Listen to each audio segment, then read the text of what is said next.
Expat syndrome. The emotional journey of living abroad.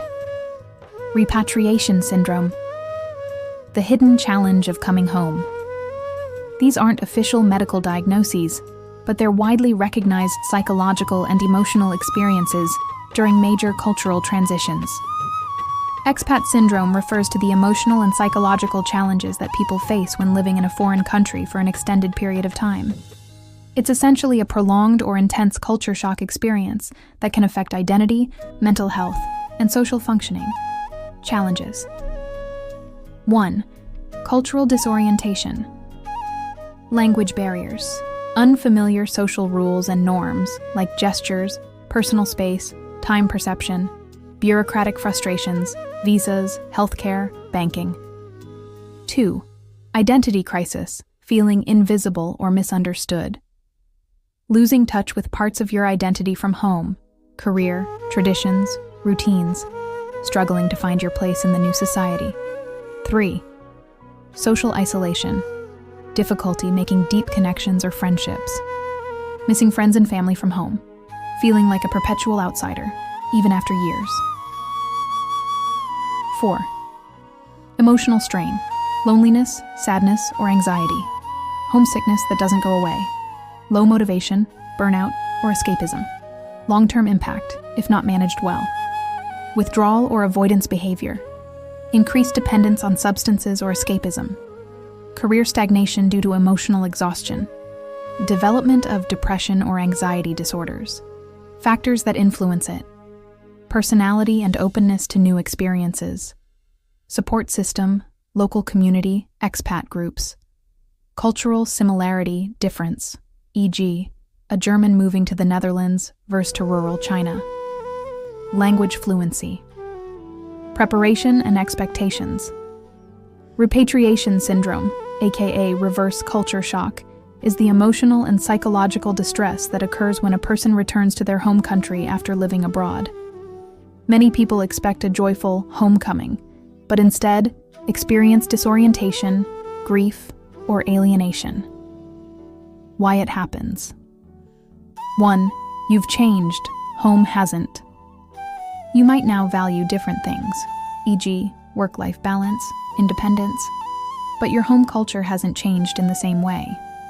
2. People don't get you.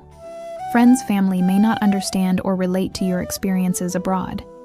They might be uninterested or even dismissive of your stories. 3. Loss of lifestyle. Missing cultural practices you grew to love, like daily siestas, community markets, or social norms. Feeling like you lost an entire version of yourself that thrived abroad.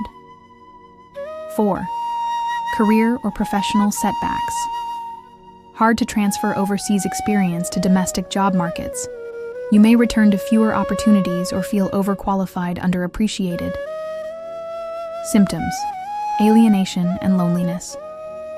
Disorientation or restlessness. Grief for the life left behind. Mood swings, irritability, depression, especially 1 to 6 months after returning, coping and integration strategies. Before the move. Back. Expect and prepare for reverse culture shock. Make a reintegration plan, career, social life, routines. After you return. Reflect. Journal about the experience, what changed, what you miss. Integrate. Keep traditions, food, language, or daily habits from your previous life. Connect. Find repatriation support groups, expat returnees, or culturally minded communities. Communicate. Let loved ones know what you're going through. Be patient. It can take 6 to 12 months to feel at home again. Psychological themes behind both syndromes. Loss of identity. You're not who you were before you left, and you're not sure who you are now. Belonging. You no longer feel 100% part of either culture. Unresolved grief. You're mourning not just a place, but a way of being. Cultural invisibility. Feeling unseen, unheard, or misunderstood in either environment. Cognitive dissonance. Holding conflicting values or habits between cultures. People who've been expats or international students, Aid workers, military families, diplomats, or even digital nomads often go through this. What makes it harder is that society doesn't always recognize these struggles as valid. Sometimes people say, "You should be grateful you got to live abroad," or, "Why are you sad about coming home?" But the emotional dislocation is real. You essentially develop a hybrid identity, and it takes time to rebuild stability around that.